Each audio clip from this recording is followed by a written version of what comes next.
Hey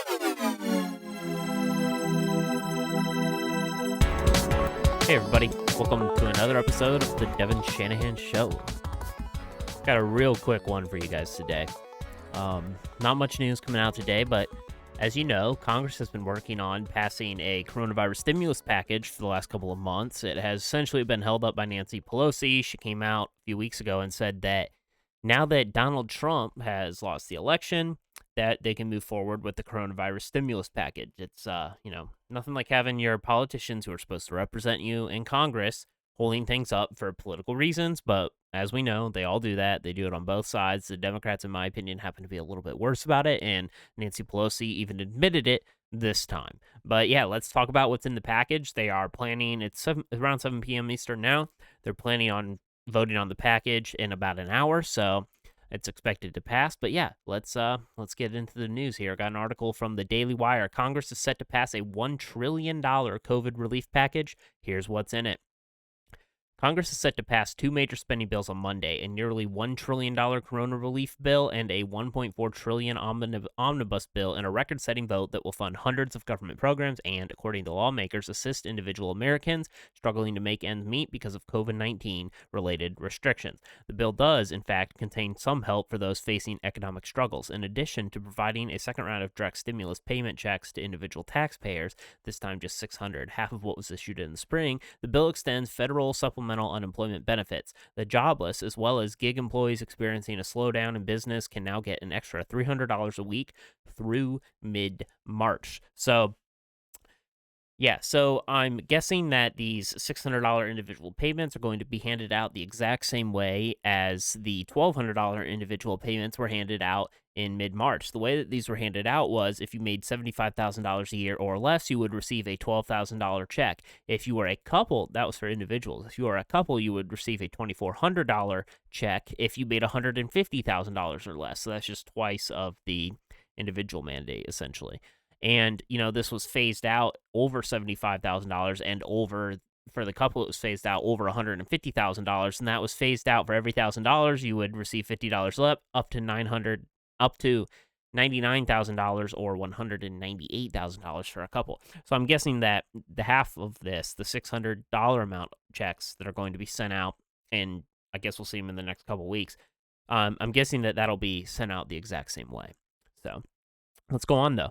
The coronavirus relief package expands the Paycheck Protection Program, opening up $248 billion in funding for loans for struggling businesses, even as evidence emerges that millions of the first round of PPP loans went to connected corporations. This time around, COVID-19 bill contains special grants for special industries, quote, $20 billion for businesses in low-income communities, and $15 billion for struggling live venues, movie theaters, and museums, according to Politico. Now, there is something interesting. People have been talking a lot about the Paycheck Protection Program and how there was a lot of fraud involved in it. And yes, there's a ton of fraud involved in the Paycheck Protection Program. But that's kind of an accepted risk when it comes to rushing out money, rushing out loans with not a lot of verification because you want to get the money out there right away, right? So if you're trying to pass some government stimulus and you think that the American people or these businesses need it right away and you need to do it very fast, then you have to cut a lot of red tape. You have to in order to allow these individuals and businesses to get the money very quickly, you have to essentially say, you have to make the guidelines and restrictions for getting it, very easy, able to be done very quickly. That's the whole point, right? So with that, you're going to have a lot of fraud. You're going to have lies, people getting the money who shouldn't have, things like that, right? That's just kind of an accepted risk when it comes to this. Now, I personally, this is not justification for the Paycheck Protection loans. I personally think that government stimulus in and of itself is a false premise and that the government stimulus never works. In reality, I think it makes things worse. But, for those of you who have accepted the premise that government stimulus is helpful and these paycheck protection loans and direct payments and direct individual checks of $600 or $1,200, those of you who accepted that these are a necessary thing and that we need this to happen, then you also have to accept that fraud is going to be something that happens when we rush these things out very quickly. Let's go on. There are a number of breaks for businesses, some of which haven't gone over well on social media. The relief bill includes a 2-year tax break for business meals, a priority for President Donald Trump, and rolls over a variety of temporary tax breaks known as extenders for some multiple years. The same outlet notes the business meal deduction has been labeled a 3 martini lunch deduction, though very few people aside from the Democratic legislatures in major cities are having many dine-in lunches, so that's funny. That's pretty much just making fun of people like Gavin Newsom and Andrew Cuomo who have lockdown restaurants, and, de Blasio as well, lockdown restaurants in these Democratic blue cities and states, and then have been caught, essentially going out and eating at the exact same time, right after they lock people out, right? Rules for thee, but not for me. That's essentially the policy there. But yeah, this tax break for business meals, that's interesting. This has been controversial many times throughout the past couple of years. It's not something that has just popped up as being controversial. Essentially what it is it allows businesses to like write off business meals, right? So you can take all your coworkers out to lunch, say it's a business meal, and you could write it off, right? I don't think you should be able to do that, but I don't think that should be a major point of contention when we're passing a $1 trillion budget, $1 trillion relief bill, essentially. Let's go on. The bill also helps renters with a $25 billion assistance program and a continued eviction moratorium. Under the COVID-19 relief deal, $13 billion will go to food benefits and $15 billion to a program for direct payments to farmers to assist the food production. There's also big handouts in the bill, and it's partner omnibus spending package too. Airlines will get $15 billion, airports $2 billion, and the always money-thirsty Amtrak will get $1 billion. Yeah, I'm guessing all those companies are losing money. I know that Amtrak is always losing money, but airlines and airports are probably losing money right now as well with the decreased travel. At least they probably were a few months ago. They might not be anymore. But yeah, so they're getting money, of course. You can always count on the government to try to solve things by printing money. Higher education, which is suffering markedly from online learning, will win big in the deal, netting $82 billion. That makes zero sense. I mean, these colleges have not dropped their tuition at all, and their expenses have gone down drastically because instead of having in-person classes, they're just having online classes. So, the number of staff they need on campus and things like that has gone down, therefore reducing their expenses and their operating costs, but they're receiving a bunch of money for some reason that makes no sense. But like I said, the government loves to spend money, so I'm not surprised. The U.S. Postal Service also wins big. Congress has used the bill to forgive $10 billion to a $10 billion loan as they gave the struggling service in an earlier coronavirus relief bill, that the USPS has no hope of ever paying back.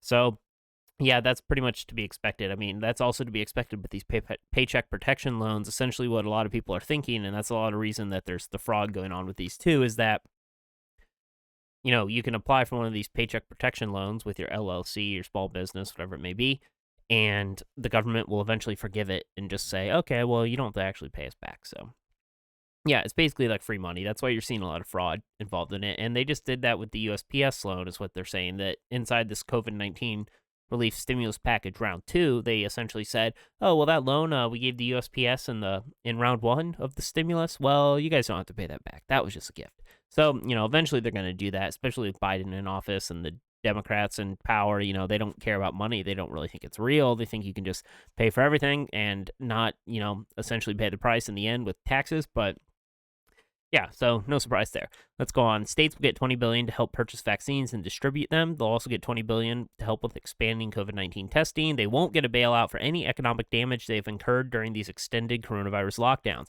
Although Democrats push for states and cities to receive billions, Republicans stood firm on the issue, pledging not to provide relief to states like New York and Illinois, whose economic issues long predate the coronavirus pandemic.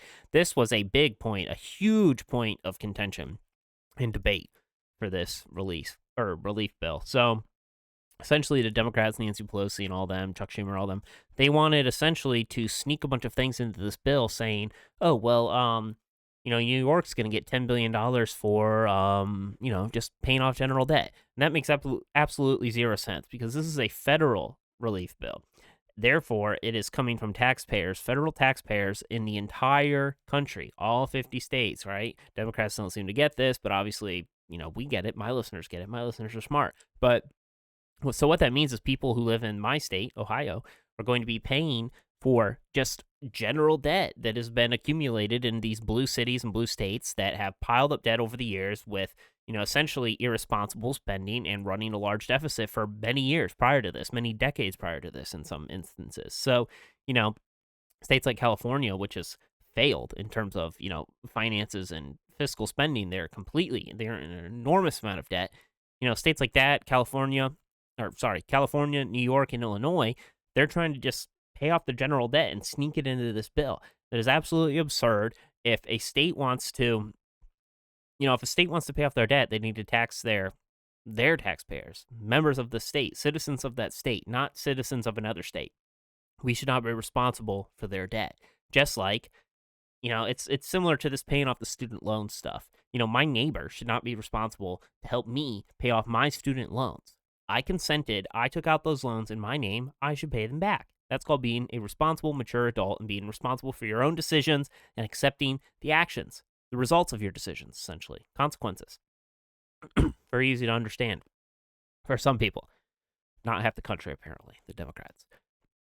But yes, that was a huge thing, right? And, one of the ways they're kind of sneaking this into the bill is making the bill 5,600 pages. Yes, you heard me correct. This bill is 5,600 pages. They drafted it at 2 p.m. Eastern today, and they were going to vote on it at 8 p.m. Eastern today. That's 6 hours. Can you read 1,000 pages an hour? No. Just about no humans can read that fast, okay? It's like impossible. And, of all the humans on the country who are trying to read this bill, the congressmen and, senators who are reading this bill, they definitely can't read this fast. Most of them are dummies, right? So, yeah, it's absolutely absurd. So it obviously, who cares what's in it? That alone, people should vote no on it. We need to stop passing these massive bills that no one can read and no one has time to vote on. I've heard a lot of congressmen speak up about this in the last couple hours, AOC included, credit where it's due. She has, we're not supposed to call her AOC. The most honorable representative from New York, Alexandria Ocasio-Cortez, whatever, right? AOC, she has speaking out about this and said, you know what, this is BS that we have a 6,000-page bill that we have 6 hours to read before we vote on it. Yes, I agree. Credit where it's due. Good for her for speaking out about that. We should stop passing these oversaturated bills.